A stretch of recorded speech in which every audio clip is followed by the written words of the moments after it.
Hello, and welcome to Selling Sheet Music, a podcast created to help composers, arrangers, and songwriters learn the ins and outs of self-publishing sheet music. Yesterday saw a major update to J.W. Pepper's MyScore system with the unveiling of their new uploader. It is a major reworking of the interface that composers use to add new pieces to J.W. Pepper's website, and it's such a big change that I asked Isaac Brooks to come back on the podcast and walk us through it. Hey, Isaac, welcome back to the podcast. Good to have you. Garrett, it's so good to be here with you and your crew that are looking to sell sheet music. So the reason we've got you on today is to talk about the new MyScore uploader. I guess why don't we just start by having you give us the bird's eye view of what's changed? What are the main things that frequent MyScore users are going to come in and notice are different? Yeah, really excited to talk about our new uploading process. If you don't know, or if you're new to what MyScore is, we've been helping composers get their music onto JW Pepper for 10 years now. And so that process has evolved with sending PDFs to JW Pepper to get them online onto JW Pepper's website, but also making them readily available for print on demand and e-print. So over the last 10 years, we've kind of learned a lot from the composers that we've worked with, and we're trying to make this really fast and easy. The idea is that we want composers to do what they do best, write music, spend all their time getting recordings, spend all their time coming up with new melodies and stuff that works for the people that we are servicing, which is directors and music educators and ensembles. So our idea is that we're going to make this a lot faster. So for anyone that is familiar with the current upload process, regardless if you're doing a band set, an orchestra set, or just a plain old choral piece, it takes a little while. I mentioned earlier, it kind of looks like Y2K had the uploader for lunch, and we want to change that, make it a little more fun and intuitive. So what we're doing is allowing you to drag and drop files, pretty standard in 2023, just drag and drop, um, attach everything and confirm it automatically before you start adding any details. And then from there, we have a new technology that's actually scanning the music, the PDF, for information like the page sizes, the number of pages, the part name, and a few more details about like what is this piece of music and all the components that go into getting it ready for print and distribution on JW Pepper. Well, I think one of the biggest changes is just the explosion in the number of options that are available. If you go through every composition type, it seems like there's a completely different menu. I'm talking about a choral piece versus a piano piece versus an orchestra versus whatever. And it seems like everything is really detailed and you've added a ton of options. How do you recommend composers approach that process of categorizing their piece and making sure they check all the right boxes? Because I think a lot of people see that and they're just worried it won't get to the right place if they mess something up. So the idea of when we're uploading to MyScore is that we're going to get this onto JW Pepper's website. So be thinking about who is the main consumer of your music. While you may have a piece of music that is appropriate for multiple markets, like church or school, think about the main themes, think about the end consumer. So ideally, what you want to do is find the primary one. So if it's something that works for Christmas and Advent, select one or the other. Of course, right now, we're only allowing you to select one option. We're probably going to give a little more availability to that. The other thing is if there's something in the list of styles and formats that we don't currently have, we now have the ability to add those if it's appropriate for searches on JW Pepper. So ideally, what we want to do is be refining and making sure that we're able to get your music to fit into the right spot. A really good case in point is that a lot of multicultural music was just being put into one category, world music. Okay, well, that's multifaceted. Of course, we want to be considering like what cultures are there, what kind of options are there for specific music, and also how are customers actually coming to JW Pepper and searching for the music. So really it's twofold. We're saying let's get it in the ballpark, but then let's also make sure that customers are able to find the music when they search for it.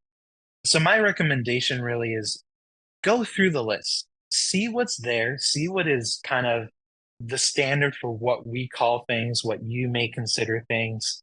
Of course, if you don't find it, shoot us an email, have a conversation with someone here at JW Pepper. We're always available for those conversations and want to hear your feedback.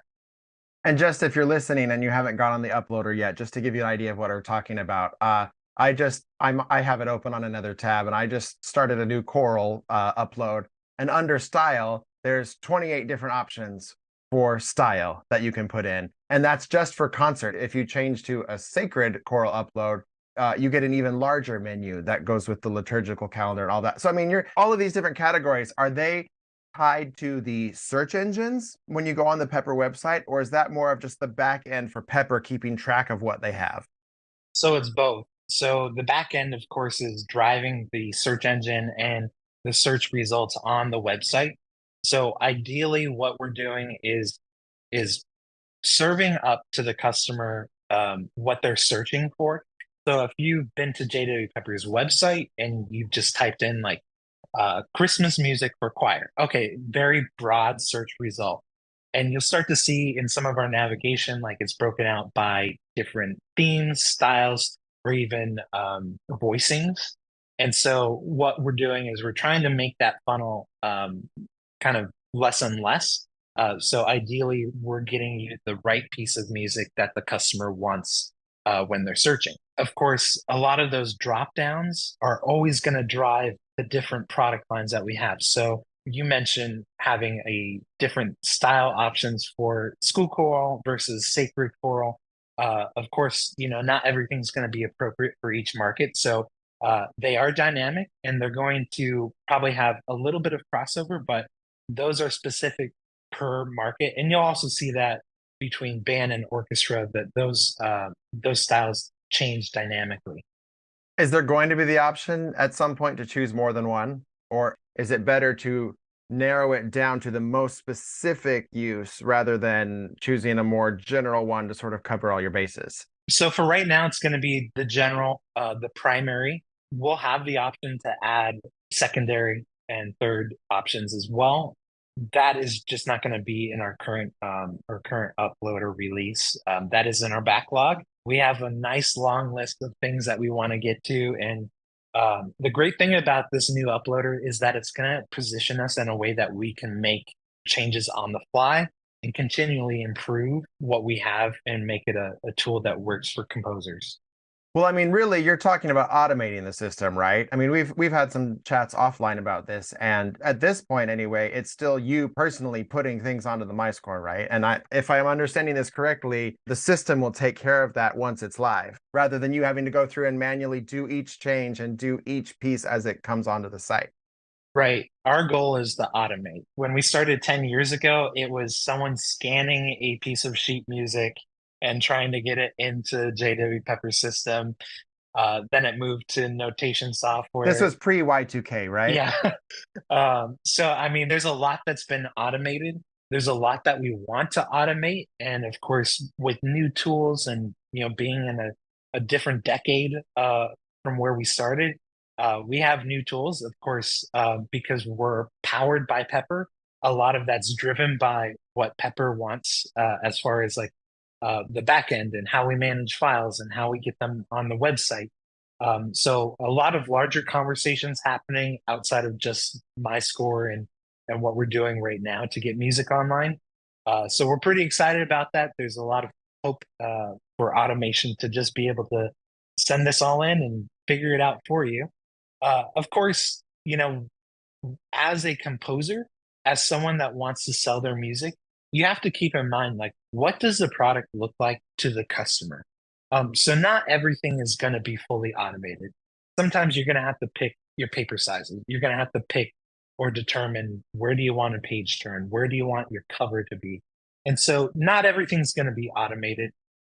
We want to be keeping the end user in mind because they're ultimately going to buy your piece. And what we want to do at MyScore and JW Pepper is make it easier for people to buy your music. For the rest of the Pepper catalog, are they using a similar system? Like if I'm a traditional publisher and I'm sending pieces to Pepper to distribute, are they going through an upload process that looks close to this? I'm just wondering how everything connects on the back end. Sure, the back end is pretty unique. Of course, a lot of work that we do with traditional publishers is a little more hands-on, whereas MyScore is a little more automated, meaning that you are entering all of the data. Of course, there's a lot of spreadsheets. There's a lot of back and forth, like, hey, email us this file. Of course, we have a place where we get to store all files and make sure everything's in the database correctly. The other component is that some publishers have printed products already, whereas with MyScore, we're focused on e-print and print on demand. Publishers already have their music printed, and so we're talking about inventory and managing shelf space and how do we get that into production. So there's a lot of moving parts and a lot of different departments that get involved. Of course, in the future, we want to streamline that process and make it easier for our traditional publishing partners to be able to get music and get products online with Pepper as well. So a lot of what MyScore is ahead of the time. We're getting music online within 1 to 2 business days. That's not necessarily the case for a traditional product that goes through that pipeline because there's just so many other touch points that need to happen before a product gets online.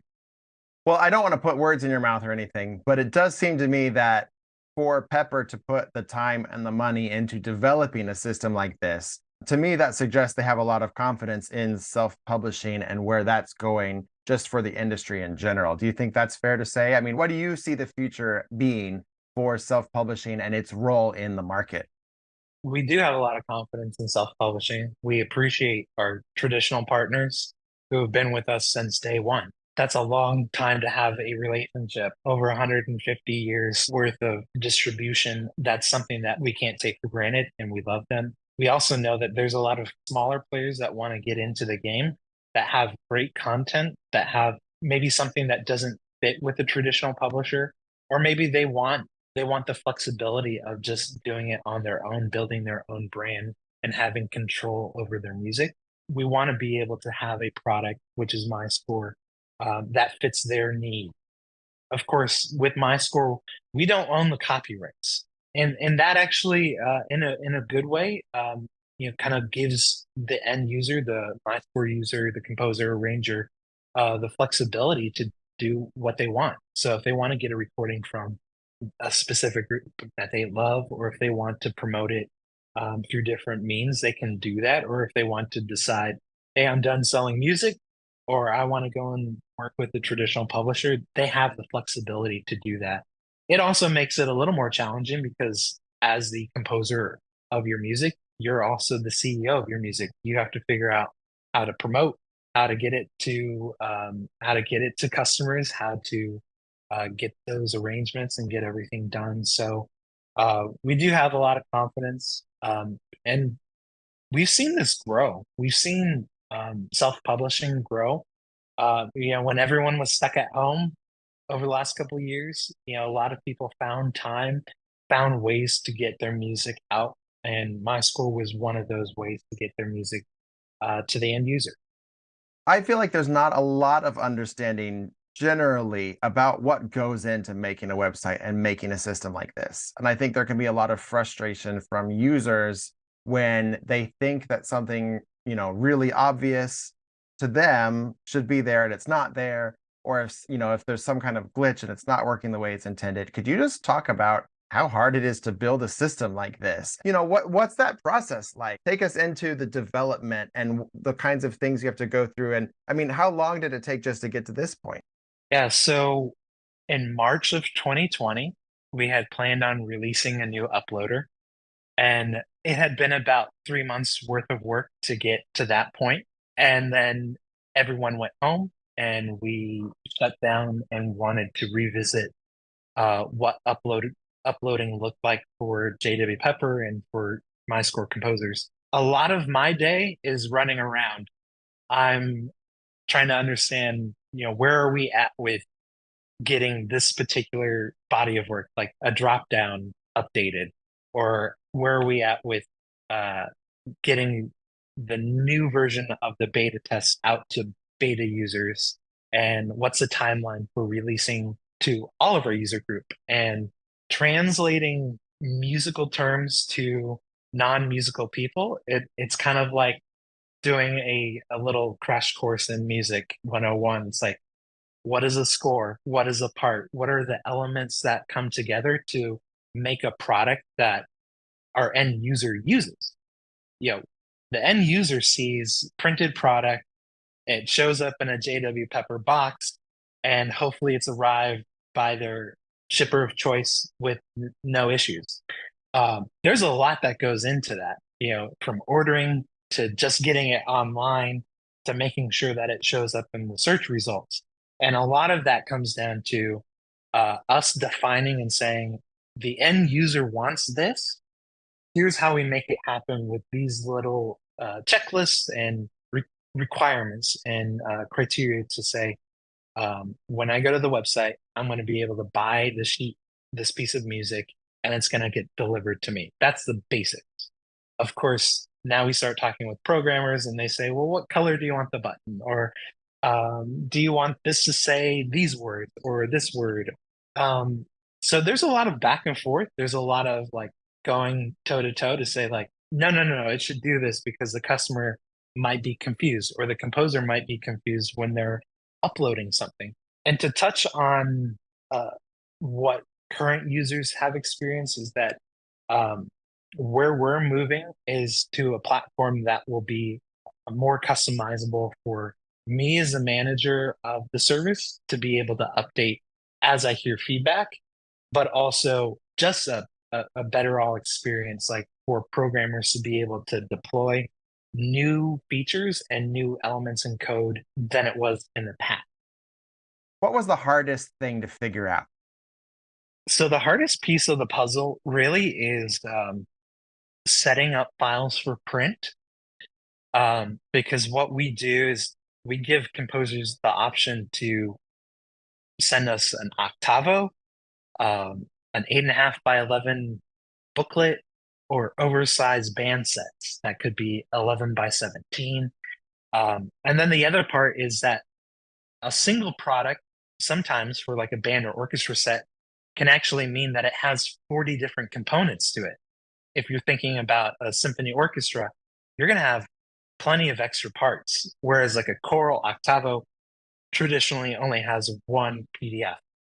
So we're trying to figure out on the back end, when you submit a file to us and say, this is a band set, we're trying to figure out how do we print that? How do we get this to an industrial size printer and say, you're uh, printing one job, but it has 40 different components to it, and it all needs to be sent out and bundled together when it's ordered. Ideally, what we're doing is we're trying to take the guesswork out for the composer because we know that composers, their focus is writing sheet music, selling sheet music, composing. Not everyone understands the complexity of printing off music and making it look right and making it look like what yeah, a band or orchestra would get when they go to perform this piece. And so we're trying to level the playing field for anyone, no matter where they're at on their publishing journey. Um, it's really fun when we get folks that have been published before and have worked with an engraver or a publisher that just handles all of this information for them. And they're like, well, what do I do here? So it's fun to say like, all right, we have a learning curve, no matter where someone's at, if they're brand new or if they've had 60 pieces on editor's choice.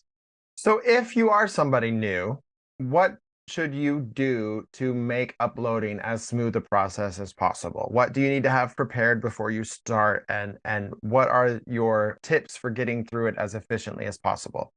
That's a great question. So anyone that's new to MyScore, you need to keep in mind that we are selling digital sheet music. So it needs to be fully engraved in a professional notation software. So that can be anything from Finale, Sibelius, Dorco, MuseScore, whatever you're using, as long as it's going to get us a PDF of the sheet music. So just be prepared for that. And we're going to need all of the parts separate from each other because what we're going to do is we're going to try to get a copy of every part to the user. So we're not selling a bundle of just files after files. We're actually going to print off a part or multiples of a part so that we can get the appropriate numbers to the customer. The other thing is that you need to think about do you have a cover? Do you have an audio component? Do you have a description ready? These are all things that you can add as you go, but it's ideal that you have some of this thought out before you start uploading. Of course, we're not going to make a recording for you. We're not going to make a cover for you. So, think about what your product is going to look like on JW Pepper. It doesn't hurt for you to go and spend some time on JW Pepper, looking at what other publishers or composers have submitted in the past, because that's going to give you a good idea of what it should look like.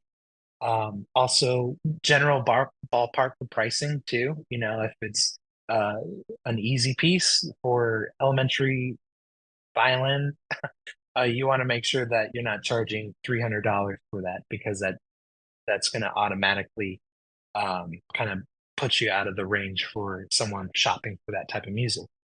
So be familiar with where the music's going to be, have an idea of who your customer is going to be at on the receiving end of your music, and then also just be ready. Have your music formatted as a PDF, have a thumbnail for your cover as a JPEG, and your MP3 should be your preview audio as a .mp3 file. We're not going to accept anything other than an MP3. So I did want to ask for our more advanced users, a lot of times you will have a piece with different options. Maybe it's a choral piece and you have, a piano accompaniment, or you have an orchestra accompaniment, or a chamber accompaniment, let's say, or different voicings. When you have pieces with these different options, how does the new uploader handle those? So for a composition that has multiple options or an additional orchestration like accompaniment, and you want them to be sold separately, you need to upload them as separate products. So for a choral piece with full orchestration, treat the choral octavo as a single upload. And that's going to allow you to set some of the minimum order quantities, the specific pricing per octavo, complete that upload, and then upload the full orchestration. Ideally, what we're doing is we're just making a product item for every piece that a director or customer would be purchasing. In the future, we're going to have it built so you can just group a product as you upload, but that's not the process right now. What about making changes after something's been uploaded? I'm assuming that's baked into this new system or will be at some point, right? Yeah, so there's a few changes that you can do before we process the upload. So up until 5 a.m. in the morning, you can actually edit the piece that you just uploaded. After that point, we're gonna start preparing it for the website and getting it ready for print. So the product that you submit to us is going to be ready for the customer when they come to it. So we want to make sure that it's ready for print, meaning that all the files that are in our print system, they're queued up in our industrial size printers down in Atlanta, and that everything's ready, that we're not having to go back and forth and say, wait, well, that wasn't the right part. So there is some finality when you submit to us. We're just leaving a little bit of a gap depending on when you upload. So if you're uploading at 4 o'clock in the morning, you only have an hour to make changes. Eventually, we're going to be able to do live edits. I know that that's been a request from composers since day one. There is some complexity to that. Of course, getting files to the website and making sure that the newest version is displayed to the customer, but also getting it ready for print. So we have some multiple places that we're having to send files to when we process it initially. That would be the same for an edit. And so that process is still manual. Ideally, we're getting to those within a reasonable amount of time.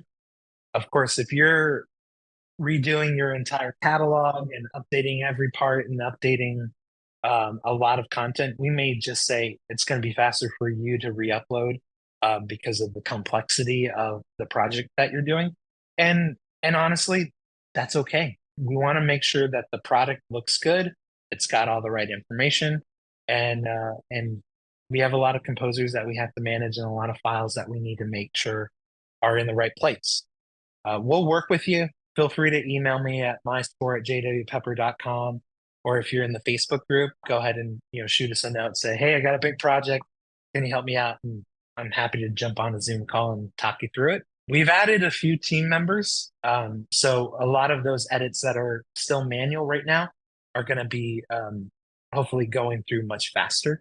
And I might add too that if you've submitted something, please don't wait a week. Don't wait 2 weeks. Our turnaround time is usually within 24 to 48 hours.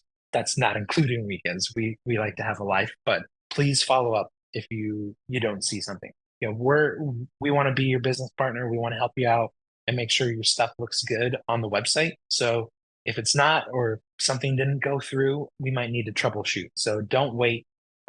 Feel free to pester me and say, where is this at? Because we want to make sure that it's right.